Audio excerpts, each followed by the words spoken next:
Le oppressioni possono derivare o essere determinate dal fatto che apparteniamo a gruppi sociali con più o meno potere. Alcune dinamiche di potere possono privare individui o gruppi di persone di diritti fondamentali. Nel teatro dell'oppresso, le oppressioni sono la chiave del lavoro e per affrontarle in gruppo servono alcuni passaggi preliminari. Creare un'atmosfera di sufficiente fiducia e libera dal giudizio, perché le persone possano aprirsi e raccontare le loro storie di oppressione.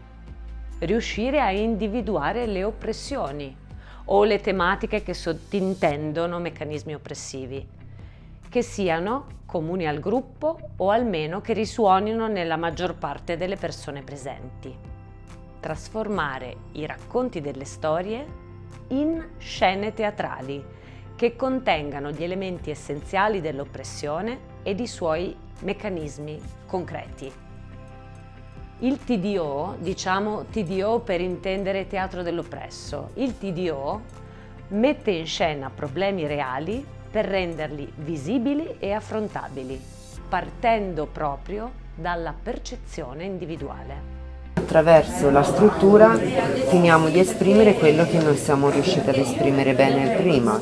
Anche se secondo me è la struttura che determina poi la persona, quindi è la struttura che determina il valore che ogni persona si dà e il comportamento che scaturisce dall'ambiente, dalla società in cui è immerso. Confrontandosi si arriva a scavare la superficie per entrare in profondità, per un teatro, come diceva Brecht, che non racconti come sono le cose vere, ma come sono veramente le cose. Quindi con l'intento di svelare i meccanismi nascosti che determinano le oppressioni. Sì. E quindi lei aveva questa doppia cosa tra il giudizio morale in un certo senso degli affetti o delle persone con cui collaborava e con cui viveva che gli davano un giudizio più il suo giudizio, quindi erano due oppressori e lei nel mezzo. L'interno e l'esterno, no? Io perlomeno ho visto questo. Certo. Sì. E questo per esempio come si potrebbe rendere nella scena loro, questo discorso? Potrebbe essere un sermone, a un certo punto la scena si interrompe, c'è un sermone, o accendi la Radio Maria e fai sentire Radio Maria. Non so, tutte piccole suggestioni per dire come potresti includere la struttura dentro una microscena che racconta una storia personale. In un processo di ricerca, con l'utilizzo del teatro dell'oppresso, l'oppressione si vede, si analizza in 4 passaggi. 1. Ricerca dei nodi, ovvero l'emersione delle storie individuali. Per facilitare questa ricerca ci possono essere diversi modi. Approccio narrativo, chiedendo alle persone di raccontare una situazione oppressiva vissuta. Approccio visuale, chiedendo al gruppo di costruire delle immagini con il corpo della propria oppressione. Approccio di ruolo, chiedendo di immedesimarsi nel ruolo dell'oppressore.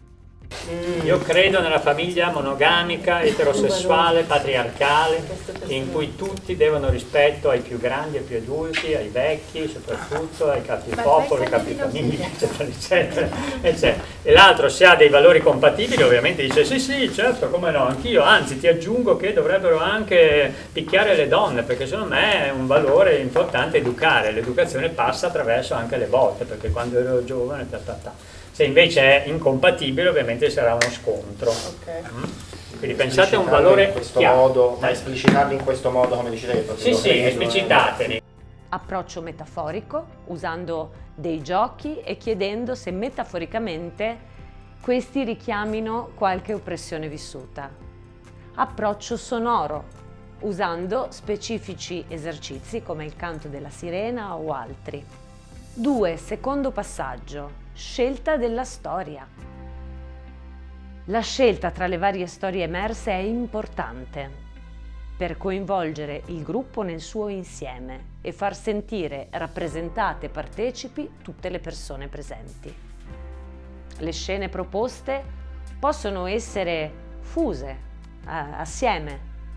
Tra i vari oppressori si può scegliere quello che il gruppo sente come più rappresentativo, comune e importante. Quindi, come fare la scelta? Allora, non fatela in termini di buonismo, tra virgolette, vado da loro perché poverina lei, se no se non la scelgo si offende, eccetera, eccetera. Non me ne frega niente. Ecco, fate la scelta in base proprio alla passione che quel tipo di storia vi sollecita, perché il Teatro Forum è impegnativo, si tratta di cambiare una struttura, un sistema oppressivo, non è semplice, quindi se non c'è un po' di passione non funziona, se lo fate solo perché intellettualmente è giusta, quel tema lì è giustissimo, caspita, bisognerebbe affrontarlo, però non lo sentite, non funziona il Teatro Forum. Non è un dibattito intellettuale, è un tentativo agito, corporeo, olistico, integrato, mente, corpo, emozione, di cambiare un sistema oppressivo. Quindi andate dove vi porta proprio il sentimento di ribellione, no, questa cosa qui non la voglio, no, questo mi interessa perché non la voglio. Andate pure. Sì, sì, giusto per avere chiarezza, non stare qui a dire, la prima, quella la seconda. Cosa vi attrae di questa storia? Sì, a me mi ha proprio emozionato vedere un padre violento, mi ha ricordato la mia storia, mi ha toccato. Ok. Tutto è per questo? A me mi ha emozionato, cioè molto emozionato, avevo proprio i brividi, quindi mi sono sentita molto trasportata, quindi mi piacerebbe. Okay. Per come mi sento sarei andato su quella, per come a volte ragiono, per i problemi che mi faccio.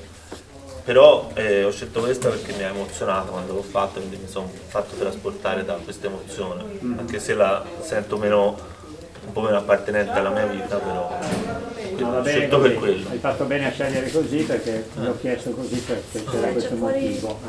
Ho scelto questa per esempio perché credo che sia la storia in cui più facilmente, cioè probabilmente rischio a volte di essere l'oppressore. 3. Terza fase. Costruzione dell'embrione teatrale. Dopo una breve discussione all'interno del gruppo, la via migliore per iniziare la rappresentazione è l'improvvisazione.